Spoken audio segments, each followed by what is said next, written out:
샬롬 6월 11일 화요일입니다. 오늘도 하나님의 능력과 도우심이 여러분의 삶 가운데 함께 하시길 소망합니다.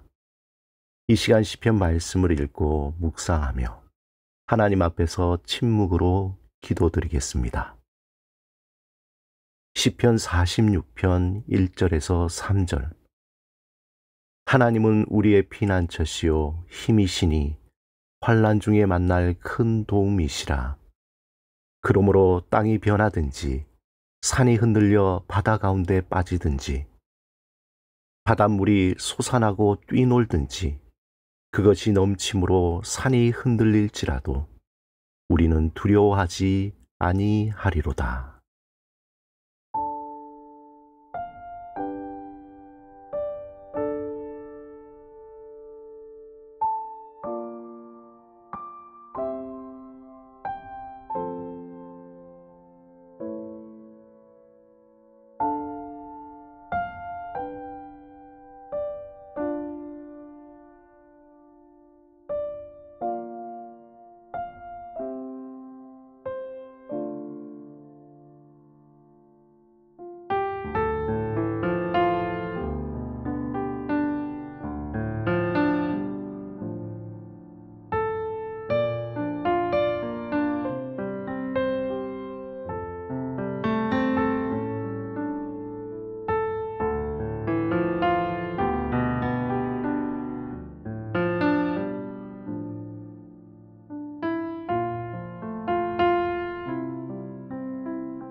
오늘 하나님이 우리에게 주신 말씀은 요한복음 2장 23절에서 25절입니다. 하나님의 말씀을 경청하시기 바랍니다. 6월절에 예수께서 예루살렘에 계시니 많은 사람이 그의 행하시는 표적을 보고 그의 이름을 믿었으나 예수는 그의 몸을 그들에게 의탁하지 아니하셨으니 이는 친히 모든 사람을 아시며 또 사람에 대하여 누구의 증언도 받으실 필요가 없었으니 이는 그가 친히 사람의 속에 있는 것을 아셨음이니라. 스위스의 철학자 알렉상드르 졸링은 1975년 스위스 시엘에서 트럭 운전사 아버지와 가정부 어머니 사이에서 태어났습니다. 불행히도 그는 탯줄이 목에 감겨 질식사 직전에 기적적으로 태어났습니다. 하지만 뇌성마비를 갖게 되었고 3살부터 17년간 요양시설에서 지내야만 했습니다. 그는 장애로 인해 온갖 순환을 겪으며 자신이 살아가는 삶에 대한 의문과 갈증으로 철학에 빠졌습니다. 그 후 2002년 인간이라는 직업으로 유럽에서 가장 저명한 베스트셀러 작가 중에 한 명이 되었습니다. 그가 그의 경험 속에서 인간의 고통에 대해 이렇게 말합니다. 고통받는 자는 남들의 놀림, 판단, 단죄를 받는 희생자가 되어 어떤 새로운 공격이든 피하려고 스스로를 가둬버린다. 원망, 쓰디쓴 감정, 고독, 수치심, 이 모든 것이 결국에는 매우 단단한 껍질을 분비하고 그 껍질은 끝내 감성을 위축시킨다. 너 자신을 보호해라. 철저히 무장해라. 이는 상처받은 심장이 외치는 소리다.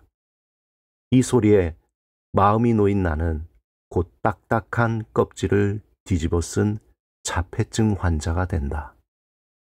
나의 텅 빈 성체 안에서 애틋한 감정에 전혀 물들지 않고 나는 상처와 조롱에 무감각한 채로 남아있다. 그의 글은 매우 공감이 가는 말입니다. 우리는 인생의 고해, 고통의 바다를 건너며 이것을 견디기 위해 우리의 모든 감성적인 기름을 짜내어 버리고 껍질이 딱딱한 나만의 성 안에 들어가게 됩니다. 그렇게 해야만 살 수 있기 때문입니다. 그것만이 나를 보호해주는 유일한 성이며 출구라고 믿기 때문입니다. 하지만 그는 고통을 새롭게 바라보며 고통이란 이전에 알지 못했던 것을 알 수 있는 통로라고 말합니다.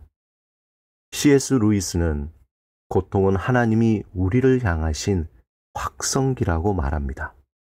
우리가 인간이라는 직업을 가지고 살아가며 고통의 바다를 건널 때 진정 바라보고 찾아야 할 것은 바로 하나님의 음성입니다. 그분을 바라보고 찾을 때 인간으로서 직업을 제대로 수행할 수 있게 됩니다. 오늘 본문에서 우리가 알고 있는 예수님의 이미지와는 달리 본문에서 예수님이 사람들을 대하는 태도는 매우 냉소적입니다. 첫째 24절에 예수님은 그의 몸을 그들에게 의탁하지 않으셨습니다.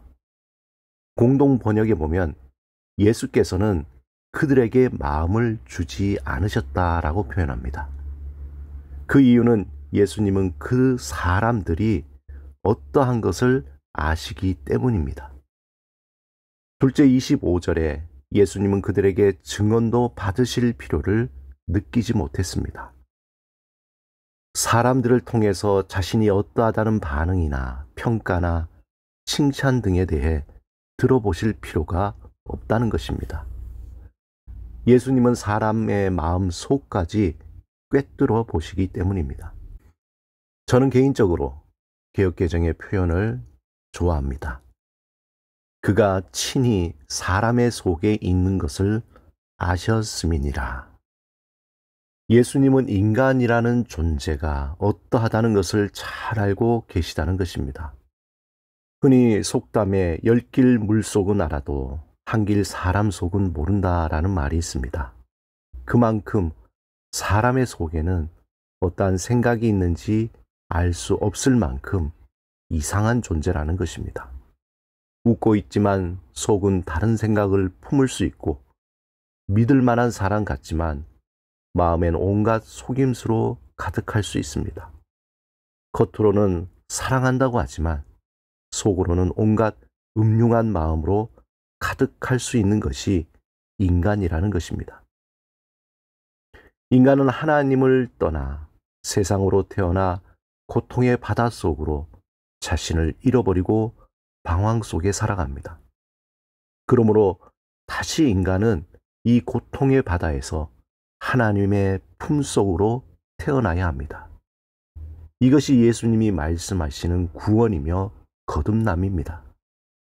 이 세상의 시간 속에서 존재하는 인간은 이 세상의 시간에 휘둘려 존재감 없이 끊임없이 고통과 방황과 좌절과 절망 속에 살아갈 수밖에 없습니다.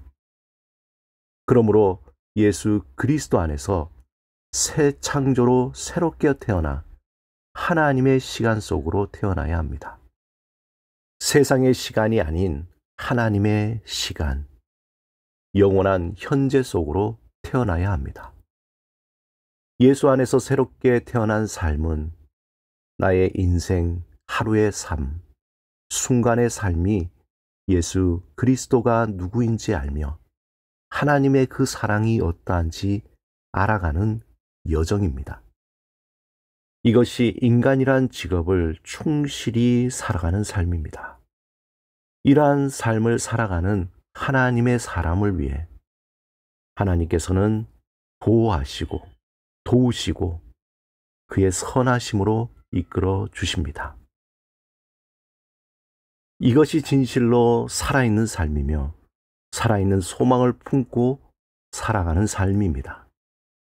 오늘도 주님은 나를 향해서 이 소중한 여행에 초대하시며 말씀하십니다. 너는 내 사랑받는 자라. 나를 살리는 이 사랑의 속삭임을 마음에 새길 때 나의 내면 깊은 곳에 울림이 되어 나를 새롭게 변화시키며 내 삶을 변화시키며 가정과 이웃을 변화시키는 울림이 될 것입니다.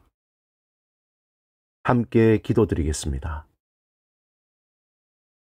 주님, 우리를 죄에서 자유케 하시고 새 생명으로 거듭나게 하신 주의 은혜와 사랑을 마음에 새기며 온전한 하나님의 사람으로 변화되게 하소서. 예수 그리스도 이름으로 기도드립니다. 아멘.